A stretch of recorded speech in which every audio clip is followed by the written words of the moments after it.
Well, first off, thank you everyone for joining us today. It's a good day to join us, I would say. We have Roger Scott, head trader of WealthPress. We have Jeff Zananiri, head trader of Joy of the Trade, and Lance Ippolito, eating a sandwich and head trader of New Money Crew. I want to start off with the big picture here. This morning we had big news hit from the Fed. They announced that inflation jumped 9.1%, which was higher than expected. Markets tanked pretty immediately, down more than 1%. But then I thought something interesting happened, and it's something Roger warned us about this morning and the last couple of days. Why did you, first, I have two questions, Roger. One, why did you think maybe a high reading wouldn't be terrible for the market? And then two, can you tell us what you were looking at this morning in terms of bonds, semiconductors, and what it means to you? Yeah, absolutely. And good morning, everyone, and welcome to today's session. I hope everybody is doing well, and I hope everybody's having a nice week. So to start off, I honestly believe that most of this inflation, I think the country expected the number to be really, really bad. And I think maybe even worse, maybe worse than they even expected. But most of it was energy. Huge percentage of it was energy. And if you look at the core CPI was 5.9. That does not take into account energy or food. Now, and this is probably a really bad argument. I mean, energy and food. What do people use? Energy and food. So obviously, it's not a really, it's not a friendly indicator to what we're dealing with. But with that said, that is what the Fed relies on. And what it's telling us is that most of the pressure that we are seeing is, in fact, coming from the energy market, and that's something that's temporary. That's not something that we can't control over time. And it also means we could be getting closer to the end than the beginning of this, which is the reason why tech rallied. That's what I was looking for, and I said to myself, if tech rallies based on this, and if the bond market goes higher, that means there's less. That means the Fed has to be a little more careful in how it handles things, because it's a really mixed up situation. On one hand, they've got to be really, really cautious because they can't drive us further into a recession or a depression. On the other hand, investors and people and humans and people are still spending money, and employment rate wasn't that bad last week. So you have this mix of a scenario that's coming to be what Bank of America, and I think Bank of America had it right. Bank of America came out with an announcement this morning. They said that they're looking for a mild recession this year, and I think that's what this is. And I think what will happen is when we look in hindsight, we will see that the worst happened much faster than most people anticipated. And I think we're getting towards the kind of the bad end of it is getting washed in, and the market's picking up on it. And I think that the next step is going to be more congestion, choppiness. But I think small caps and large cap tech is starting to see the rainbow at the end of all of this, with the congestion. So I think the more we congest in the bond market, the more it'll give time for tech and strength to firm up again in anticipation of a next bull run. Hopefully that explains it. Right. And something you mentioned caught my attention. Jeff, a while ago, you told everybody, as long as energy prices are up, inflation is going to be high. Like, we need it until prices come down there, these numbers are going to keep coming in hot. Do you still think that, or what's your take on this morning's number? Well, first of all, it's real inflation is a lot higher than what the bullshit number that the U.S. government puts out. So let's get that clear, first of all, right? So that, and high inflation is actually a bad thing for the economy, though it's not textbook definition recession. It's horrible when people can't afford to buy a new house. And I was reading a Bloomberg article this morning in my bed at 4 o'clock in the morning when I'm having these crazy thoughts about 40-year-olds moving back in with their parents into the basement. I shudder to think of such a thing. But the fact that this is happening in the biggest economy in the world is not a good sign. The fact that they were saying in October that we were peaking on inflation, and we had not peaked on inflation, is not a good sign. So I think everyone's getting a little bit of inflation fatigue. I think the market has inflation fatigue, which is why we didn't really sell off hard, because inflation is kind of like the known pain, right? The unknown pain, which we keep flipping back and forth from, and we were having like this dueling pianos of bearishness, is the actual recession. So when you're seeing like commodity collapse, like copper, oil hasn't really gotten hit super hard, but you've seen lumber, you've seen copper, you've seen soybeans, you've seen corn take massive hits. That creates an entirely different set of problems where the real economy is going to start to have to show worse earnings in companies, et cetera. So the inflation trade, in my opinion, from a pain standpoint, is getting long in the tooth. It's getting mostly absorbed and priced in. I think we're going to have one last shock leg higher, perhaps, in oil going into heating oil season in the winter because of the Russia shortage and all that.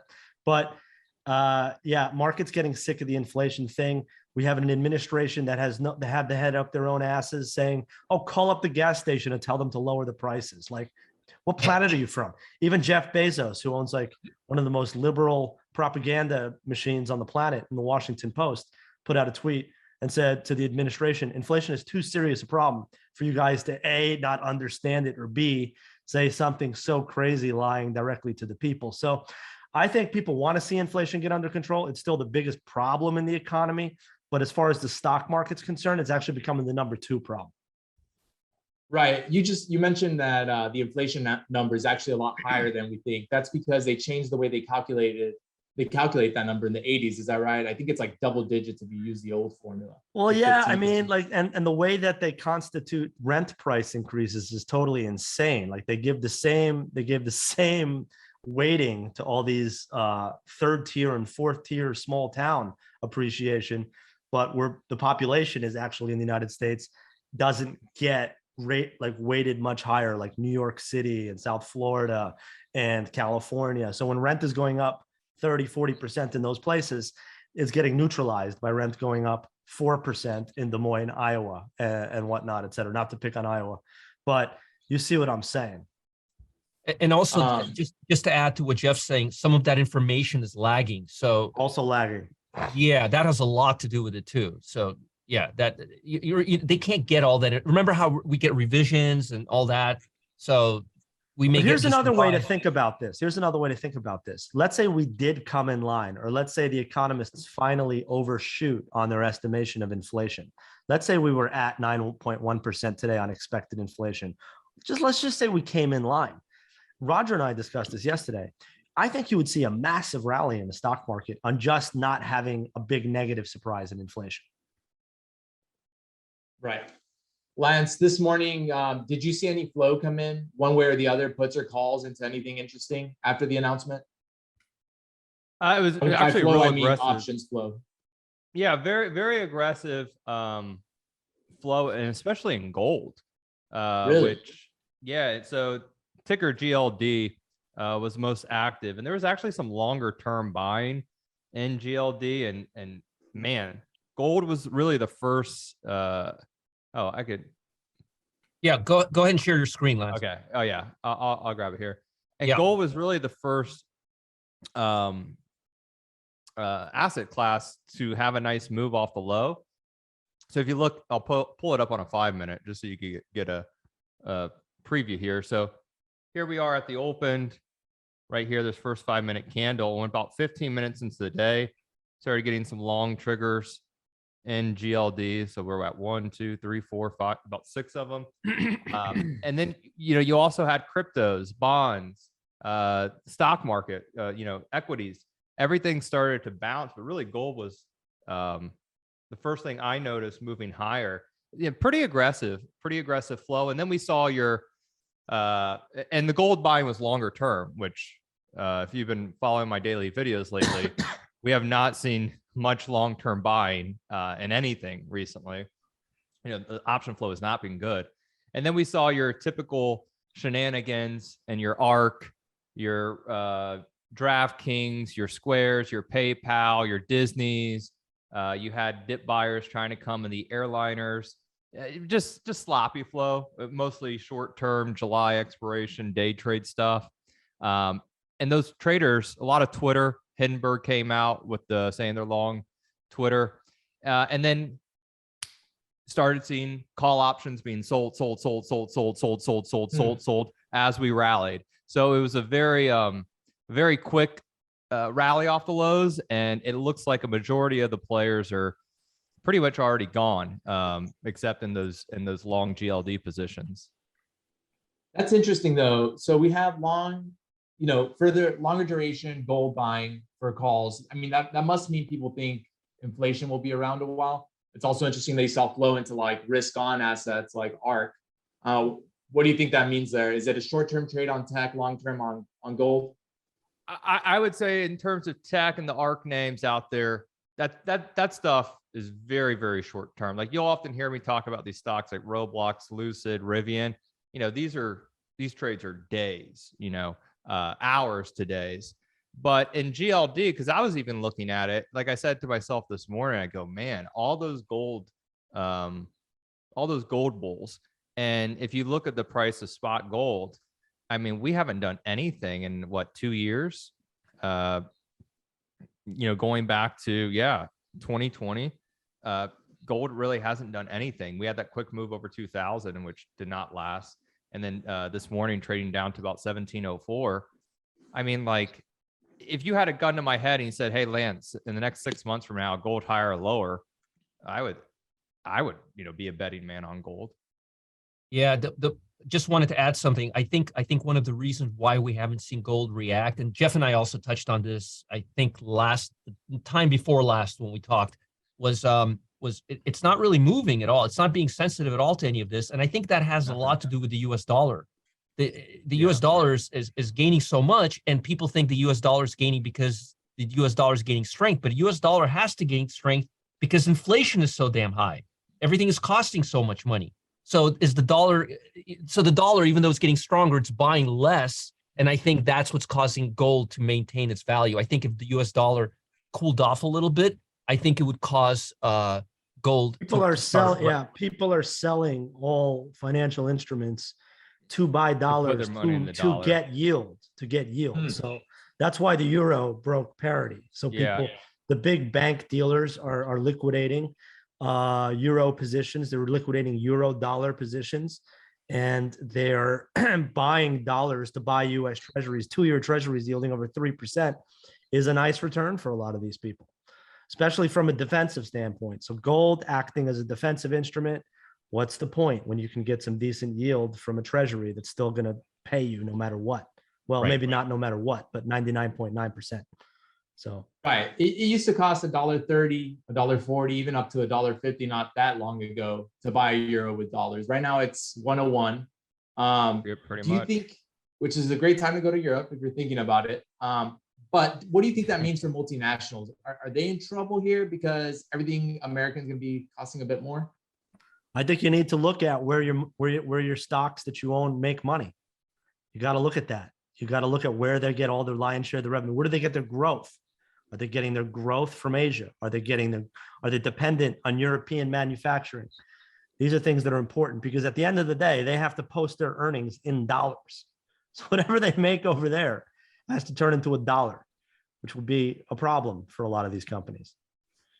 Yeah, right. Roger, you had mentioned, for example, a couple of weeks ago, we were talking about China, and you had mentioned Best Buy gets about 50%. Yeah, I was just about to mention that. A few weeks ago, I did a list of because China is really trying to, in the last couple of months, China has really done, I don't know if they're actually going to do it, but they've been talking about taking extraordinary measures, sprucing up they've been doing a lot of talking about taking monumental steps to change things, to make things stronger. And a lot of the companies in the US that depend on China. So what I decided to do is I decided to put together a list of stocks that have the most dependency on China. And Best Buy, the retail store, happened to be number one on that list, 50% reliance on China. And most of the tech stocks are obviously relying on that. But yeah, I think that we need to take, as Jeff just said, we need to take a very hard look where things are made because we are not done with these disruptions yet. Also, I think once the war, and I've been saying this since day one, I think once the war is over, I think we're only then going to start dealing with the fallout of all the chemicals, the basic materials that we have not been able to farm on the border of Russia and Ukraine. I think there's a lot of money there, but that's I think right now we just have to kind of wait and see where we stand. Not going to know where we stand for quite some time. So that's kind of like the question mark with all of this inflation as well. Right. By the way, if you're watching this on YouTube, make sure to like and subscribe. And if you have any questions for Jeff, Roger, Lance, and you want them to answer it next week, post it on YouTube or in the chat, and we'll get that for next time. I want to go quickly here so we don't run out of time. There's also earnings happening. We're starting off with the big banks. Jeff mentioned to me that that's where he's kind of focusing on. Let me start with you, Lance. Are there any earnings releases that you're keeping an eye on? You have some expectations that you might even trade? Yeah. So, there was a chat mention about energy. I've been avoiding energy, thankfully. Been saving a ton of money. But we do start getting some of the energy names. I believe King Hal, MRO, and we start getting probably, Devon and all those names reporting earnings in the next couple of weeks. So I am interested in those energy names. I actually think the energy names will report some pretty good numbers. Halliburton is next week. So I'll look to trade them for earnings specifically, but not to swing trade, because I don't, I've been very correct on it. Energy prices have came down, and thankfully, everyone at the pump is probably, very happy. But I almost fell for some traps, like in Delta and the airliners. I thought we could see a short squeeze yesterday, and Delta was ripping higher, and there's a lot of calls, and I was like, man, I can't buy Delta calls with the stock up 4%. And then today, that is not what you want to see in the travel stocks. Delta down 7%, just a nasty move from a nice pop yesterday, that big gap down. The banks, I don't personally trade just because they don't move. A bank's not going to shock Wall Street. It's not like JP Morgan's going to come out and say, oh, we had this incredible number and stocks up 10%. It's just very rarely will that happen. I'm more interested in looking at Netflix, Tesla, your Apples, your Facebooks, the tech names. And we do start getting Netflix next week, and I believe Tesla next week. So that really is when my earnings season kicks off. And I am, I trade earnings usually the day before or the day of, and just as a one-day trade. But this is, in my opinion, do or die for a lot of these companies, because, you look at some of these charts with these gap downs from last quarter. I mean, these stocks have not had any kind of bounce back. We saw for years a stock would gap down on earnings, like a Facebook or a Netflix or a PayPal or an Apple, and then instantly fill that gap. Remember, about 80% of gaps get filled. Now it's been gap sell-off. Whatever the direction of the gap is, you usually have continuation for that. So, these names It's an incredible have to. chart. You kind of forget how much Netflix is down. That was at 700. Right now it's at 170. Wow. And you got the Stranger Things coming out, all these great numbers, and we'll see. I think a lot of companies though are going back to FX headwinds, are feeling it, and a lot of companies too are cutting people. So we'll see, when they start reporting numbers, if it's paying off, or is it still pretty dreadful? Like we saw, Netflix cut employees. Tesla came out yesterday cutting 285 employees. I feel like we're just continuing to see negative news each day. Jeff, any company you're looking forward to reporting earnings? Any you're watching specifically? Well, I mean, let's start with the banks. You don't necessarily have to trade the banks to realize their importance to the entire stock market. They're some of the biggest, one of the best parts of the United States economy is that we have the gold standard of world banks. We have the strongest capitalized banks. We've got the largest banks by market capitalization, and they've been getting beat down pretty good with the rest of the market. And there's a perception and like a wide assumption that they're ultra sensitive, specifically like the Wall Street banks that are like they're overly sensitive to the yield curve and to interest rates. And I don't think that. I think that's something that the retail traders in the markets get wrong, because these banks are so crafty, they're so shrewd, they're so good. They're the best companies in the world at calibrating where they're emphasizing their revenue stream from. So for instance, if they made a shit ton of money servicing loans and that dries up, they're going to start trading stocks. And if the stock market gets really illiquid and really shallow, then they're going to be playing the commodities. And that's just what they're good at. That's what they do. And so I think you're going to see some surprises on the upside from some of the big Wall Street intensive banks from trading, because there's another perception that people think that banks love bull markets. Banks make more money trading, just like short-term traders like us, in volatile bearish markets. Why is that? That's because the spread widens on a lot of these instruments, and they're market makers. So they're selling here and buying, they're buying here and they're selling here almost automatically all day long, over and over again. And it's just like a bulletproof business. So I think JP Morgan, Goldman, and particularly Morgan Stanley had an unbelievable trading number last quarter, are stocks to watch in the coming days. And I think they're going to have a positive effect on stocks, broadly speaking, because stocks right now, the broader market, in my opinion, is looking for any glimmer of hope to hang its hat on. So you get a good beat from a bank and you could see a massive rally squeeze in stocks. The stock market needs banks to do well. I feel like it needs some kind of building blocks under it to get its legs. Like it needs some kind of training wheels to get on the bike. If the banks can report, and Jeff, you're right, Morgan Stanley, usually their trading revenue is usually one of the best. Right. That and JP Morgan with Jamie Dimon. But the banks, though, historically, the stocks don't move that much on earnings, right? But if they give us some, I'm not trading the earnings. I'm just using them as like I'm using them as a canary in the coal mine, as what the rest of the market's gonna do. I think what makes this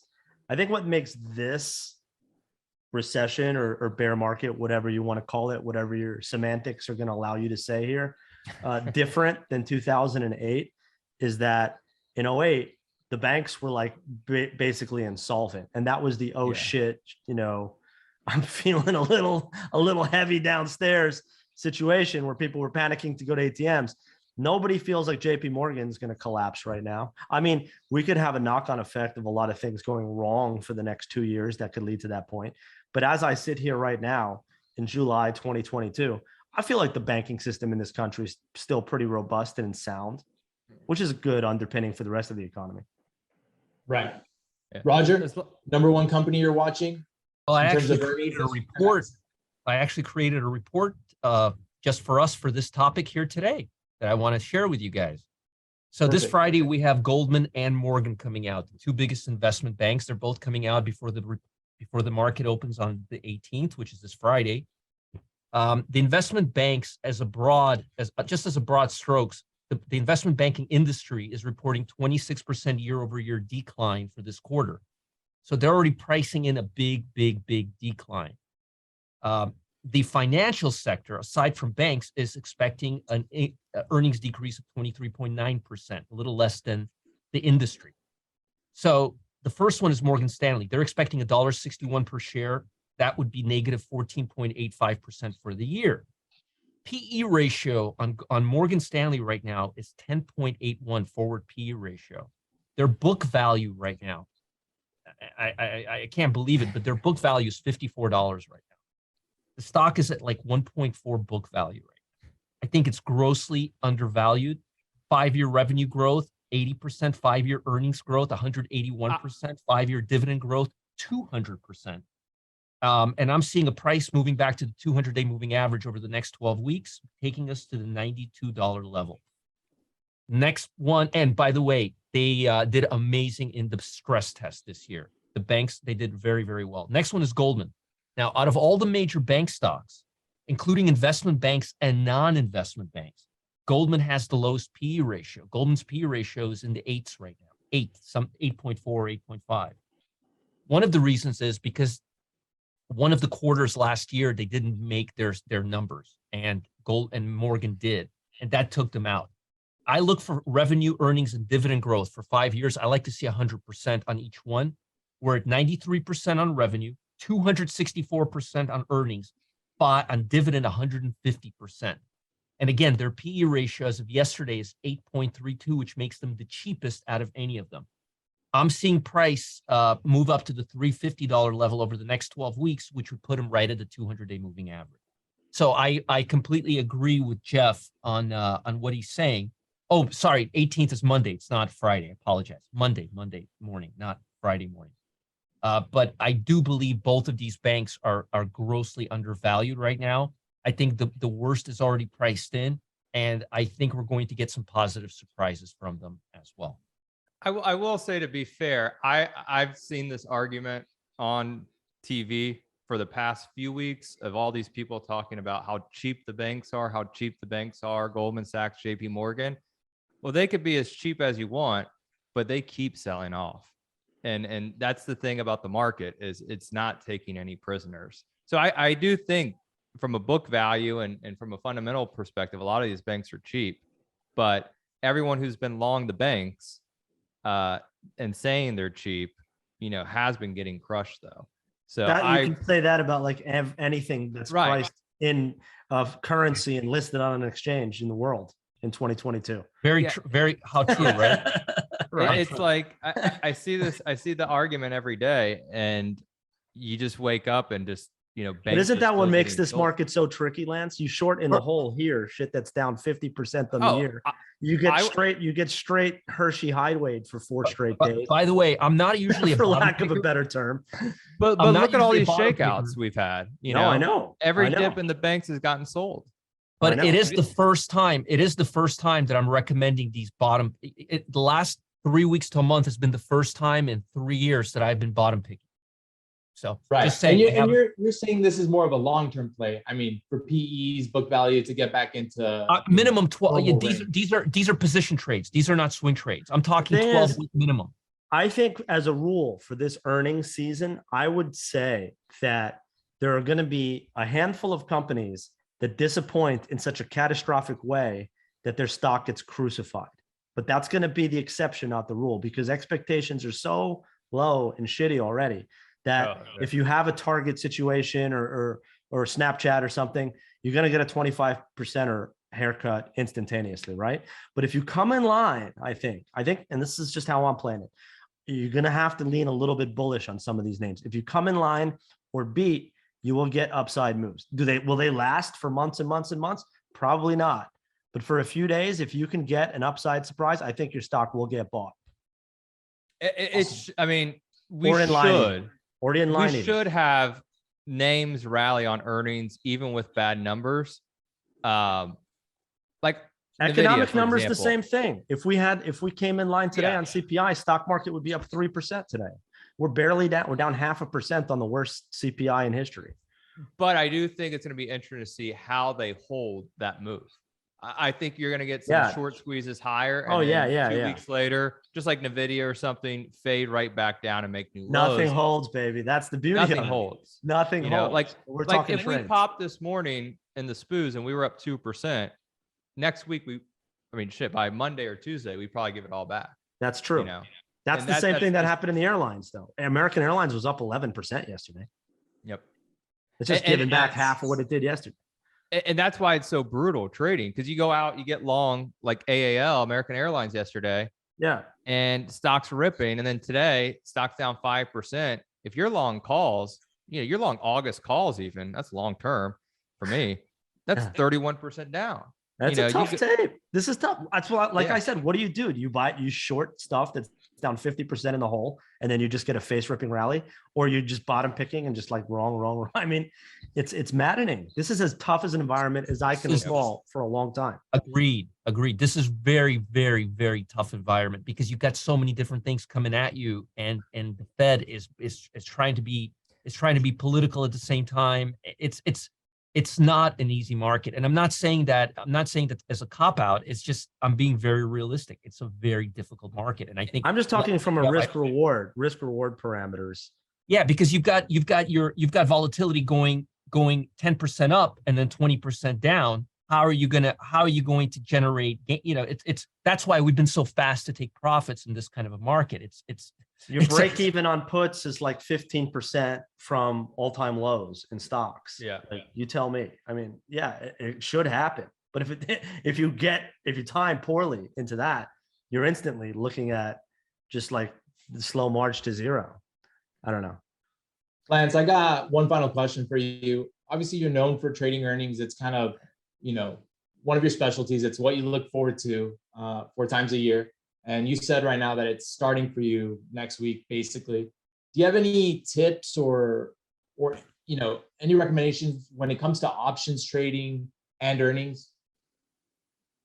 Yes. So we see some good comments in the chat about trading small. Another thing that you can do when you trade earnings, and this is really one of the most important times, I like actually using spreads to help limit risk.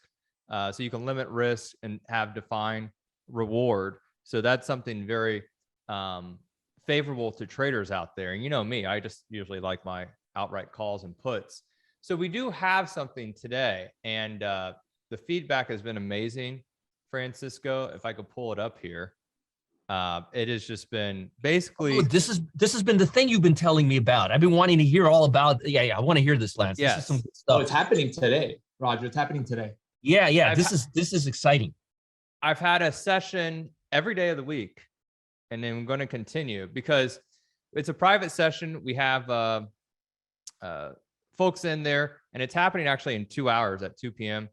Eastern. So it has to be quick. Monday, we've been meeting with a small group, myself and Tyler, who we just got him a new microphone, and who will actually be in Ponte Vedra soon. And each day, we have been taking everything in this big, massive head to where I can't even fit in the hats anymore. So I've been doing this since I was 18 and back to college classrooms. And then, now I'm in my mid 30s. And we've been calling it the Option Hero course. And each time we meet, we build on the previous lessons. And we're looking to basically grow traders' confidence day in and day out, session by session. We have people who are brand new to stock and options. I've had some folks who never even bought a stock before, to people who are intermediate to advanced and just want to brush up on their skills. And like all heroes, we need an origin story. I like that one. So Monday, we had the beginning. It was basically the foundation of what a stock, what an option is, what is a call option, what is a put option. And then yesterday, we went a step further.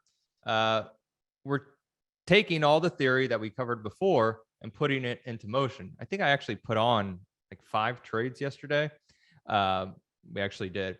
And we're looking at step-by-step instructions, live demonstrations. I use TD Ameritrade. You see my real account on here. If you have any other broker, though, you can do this. I've used them, just about all of them, even a Robinhood, Webull, TD, Tasty, Fidelity.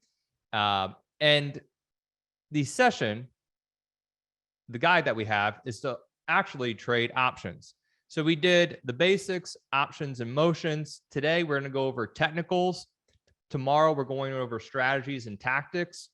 So if you really want to zone in on some of these earnings that are going to be upcoming, especially really busy in the next 2 to 3 weeks, sign up for this if you can, because it starts today at 2 p.m. This is, in my opinion, one of the foundations of trading out there. It's not, hey guys, we're going to day trade penny stocks and, shoot for 10% return. This is, where you get to ask questions, me live demonstration, showing my screen, and really more of that education into trading options. So we're going over market makers move, how you can find that, how to look at the money straddle, how to look at implied volatility around earnings. This is going to be great, Lance. I can't wait. I cannot wait to check this out. I've been wanting you to do this now for so long, from your perspective, that I'm so excited. I can't wait to hear some of this. Thank you, Roger. So today it starts at 2, and I just feel like it's so important too. We often talk about how you can't stay in a trade long, or you get a pop, you need to sell it. I also go over times of when you want to get in, when you want to get out, especially when you're trading options, because as you mentioned, Roger, volatility is so important, especially in this market, but especially around earnings. So we covered the basics first. This is all recorded. It's on demand in the members area too. Obviously, the live sessions, you can ask questions. We have a lot of people who bring questions from the previous day. So you can only attend today's session if you've been on the prior sessions. So we have people here, or if you can brush up and review some of the materials, basically what we covered before, because we don't want someone coming in who wasn't there and, asking a million questions about what a basic, call option is when we cover that already. So we'll be going over, to be clear, a little bit more educational in depth today on actually, trading and actually how to apply this. So you still have time to join. You get a private workshop portal where you can access everything on demand. The content is hours and hours of material out there. And again, we have the basics, options, and motions. Today, we'll be covering technicals. Tomorrow will be strategies and tactics. And then Friday will be profit signals. And they get uploaded pretty immediately. And we were talking about stop losses yesterday and market makers. As Jeff, you said, as volatility expands, how some of these banks make a lot of money in their trading revenue because they like volatility. I mean, we were seeing examples yesterday that I was showcasing on how they can really, really screw the average Joe or the retail investor if you don't have those orders in correctly. Like if you ever wondered why you got stopped out of trading and the stock went straight up after, why did you get filled? Why did your position get tagged? So sessions 1 and 2 are available in the members area right now. And we also have a live chat. I have the live chat right here. So I'm reading it and answering questions in real time. So if you have any questions, feel free. This is awesome, Lance. What a great and I've seen guys offer this like a whole like a college course almost. I've seen like people pay you to like attend it like a seminar, and you're doing it online. We tried, and we're having a lot of questions. Oh yeah, they get a ebook today too. Nice. Some of the brokers make you take like an education course or some kind of experience if you want to get like, let's say tier 2 or tier 3 trading. Yeah. I tried making it something to replicate that, but actually seeing it, because I'm I have to see something to learn it. I'm very that's how I learn, like a visual learner. Exactly. So I'm using it on my platform so people can see it. And that's what helps me instead of just some textbook or some, old. It's incredibly comprehensive. It's super good. Yeah. Sounds like you put a lot of work into this. I can't wait to check it out. And it's a very low price, Roger. So you don't have to pay $397. It's $39. $39 for all of this? That's it. It's $39. Again, gang, for all the content. How are we going to survive the CPI? What are these guys doing over here with this price? I don't know. Jeff, that's what I was just thinking. I don't understand what these guys are thinking. I don't understand how you could sell this for $39. Well, how are we going to? It's not about, it's technically not about the money part of it because. Oh yeah, $39. How are we going to eat? $39, eh? That's a margin compression right there. I'm sorry, I said my piece. Armand says in the chat, worth every penny. Can't wait for the next 3 sessions. Thank you. Basically, it's $39 just so I could go out tonight and get 2 rolls of sushi and tip the bartender $20 because I'm getting California rolls, not even a bottle of sake.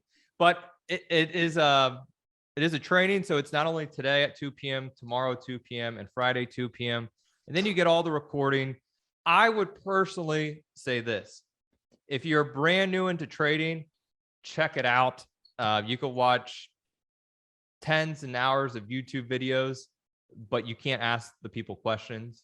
You just can't, and you're still going to have to, play with your platform yourself and everything. If you're intermediate or advanced, and you're like, Lance, I already know how to trade calls. I already know how to trade puts. I don't need this. I get you, but we will be covering today and especially the next 3 days, more advanced strategies, looking at market makers move, looking at time of the day to trade, looking at different strategies where you don't have to just go and buy a call or a put. And more importantly, the why behind everything. That's, to me, that's the most important part. And if you're an expert trader, well, just check it out. And then maybe you can add some input too. But yeah, if you can, you could call the 877-212-2646. It's a live person or concierge, or click the link. It's wealthpress.com/hero. I think today at 2 p.m. is the last time to get in, because like you said, you don't want, people that are 4 lessons behind joining you tomorrow, right? Yes, today, if you have to get in by 2 p.m. today, we're not letting anyone else in just because tomorrow and Friday will be too late. I'm sure, and thank you, Cher, for the kind words. Says I made my money back for the course for the first day. Links really clarified the option type that always confused me. Thank you. I tried my best. Yeah, what will probably happen is this will all be on video on demand, just like you get a Netflix membership and everything. But just like Netflix, I'm sure it will probably be like $60 or $100 once it goes into the library vault. So, right. Today though, it's $39 if you want it. If not, no biggie, but you'll probably see it, a month from now on an email for a higher price point. I predict I'm going to make a prediction. We're going to add a 0 to it in about a month from now. And that's something I'm going to do for sure. Yeah. I had no idea. Yeah, folks. And Lance has been really hot lately. It's not easy to make money in this market. And Lance has been on a roll. Get in on this. Go to wealthpress.com/hero. I love the link. And click on the link in the chat, or just go to wealthpress.com hero and check it out today. This will be great. And it's a one-time payment. It's not, there's no catch. There's no monkey business here. No, and you could ask, questions. I have the chat up, like I said. So if you need, usually after every chapter, I pause and I ask people if they have any questions, just because I want everyone to feel comfortable and understand it before we move on to the next chapter. So that's a big advantage too. Once this goes into the video library, obviously I won't be live doing it anymore, so you won't be able to ask questions. But Roger, just to be clear, if I you do agree buy we today, should add the 0. Oh, sorry about that. Just to be clear, if you do buy today, you will have access to the first one, the second one, the third one, the fourth one. So even if you can't make it today, you should probably jump in today. Yes. And if you have questions, feel free to bring your questions, post them in the chat. Every day this week, it will be at 2 p.m. So today, Thursday, and Friday. That's perfect. And again, folks, don't miss out on this, because again, you'll have a chance to ask Lance questions live. Once it's recorded, it's going to cost more, and you're not going to be able to ask him questions live. So it's a double whammy. It's a really good time to get in something like this. This is a good time to train yourself, invest in yourself, and be prepared for the next bull run, which, as Lance and I were talking about, getting excited about this morning, is hopefully, remember, the worse the data is, the sooner we are, the sooner the small caps are going to start reacting to positively, because they know that the next bull run is around the corner and markets are efficient. Doug is in, Patrick is in, people are joining. Folks, get in on this right now. Get in on this before it's too late. Make this the first step in becoming profitable second half of this year. And at $39, I mean, we're taking into account the US dollar's inflation rate. and one thing Roger has been really talking about lately, and I'm glad I'm finally doing this, because the feedback has been very overwhelming and very good. So thank you all. But in times like this, it's not about, and I will be the first one to admit it, I love risky, aggressive, short-term trading. But in times like this, it's not about going all in, swinging for the fences. Trust me, at least once a day, I want to go big and shoot for the fences. And thankfully I haven't, because I lost a few G's on Monday and it wasn't fun.